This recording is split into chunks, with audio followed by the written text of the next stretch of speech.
श्री गणेशाय नमः। प्राचीन काल की ये कथा है राजा नहुष की।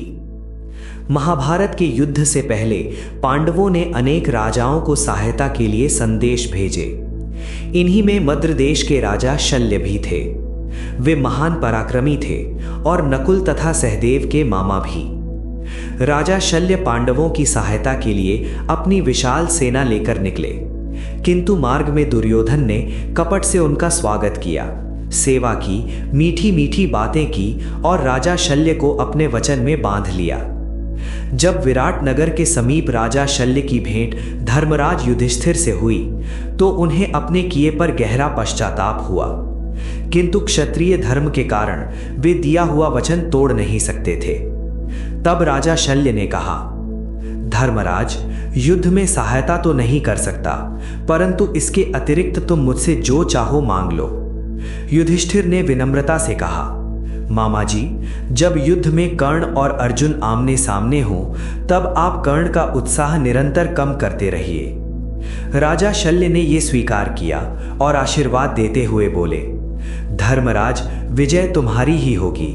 जैसे कभी देवराज इंद्र का कष्ट दूर हुआ था, वैसे ही तुम्हारे भी दुख अब शीघ्र समाप्त होंगे।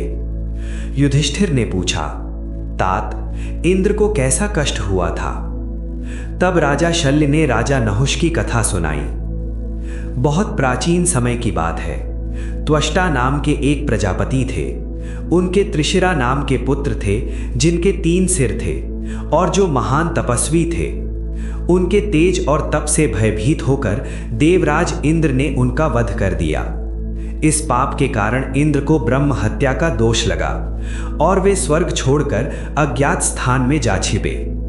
इंद्रासन खाली न रहे, इसलिए देवताओं ने धर्मात्मा राजा नहुष को इंद्र पद पर बैठा दिया। शक्ति पाकर राजा नहुष अहंकारी हो गए। उनकी दृष्टि इंद्र की पत्नी शची पर पड़ी और वे उसे प्राप्त करने की इच्छा करने लगे। डरी हुई शची देवगुरु बृहस्पति की शरण में गई। बृहस्पति ने उसे सुरक्षित रखा और इंद्र की खोज करवाई। अंत में अग्निदेव ने कमल की नाल में छिपे इंद्र को खोज निकाला। बृहस्पति ने इंद्र से अश्वमेध यज्ञ करवाया।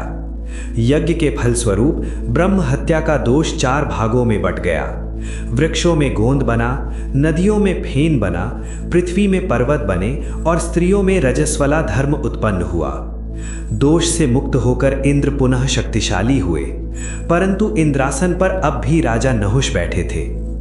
तब इंद्र ने शची से कहा, नहुष को मिलने का संकेत दो, पर शर्त रखो कि वो सप्तर्षियों की पालकी पर बैठकर आए।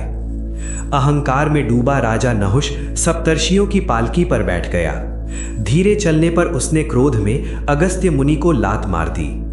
क्रोधित होकर अगस्त्य मुनि ने शाप दिया, अहंकारी नहुष, तू 10,000 वर्षों तक सर्प योनि में रहेगा। क्षण भर में राजा नहुष सर्प बनकर पृथ्वी पर गिर पड़ा और देवराज इंद्र को उनका इंद्रासन पुनः प्राप्त हुआ। कथा समाप्त करते हुए राजा शल्य बोले, धर्मराज, जैसे इंद्र ने अपना राज्य पाया, वैसे ही तुम भी अपने राज्य को अवश्य प्राप्त करोगे। इति श्री राजा नहुष कथा संपूर्णम। हरि ओम।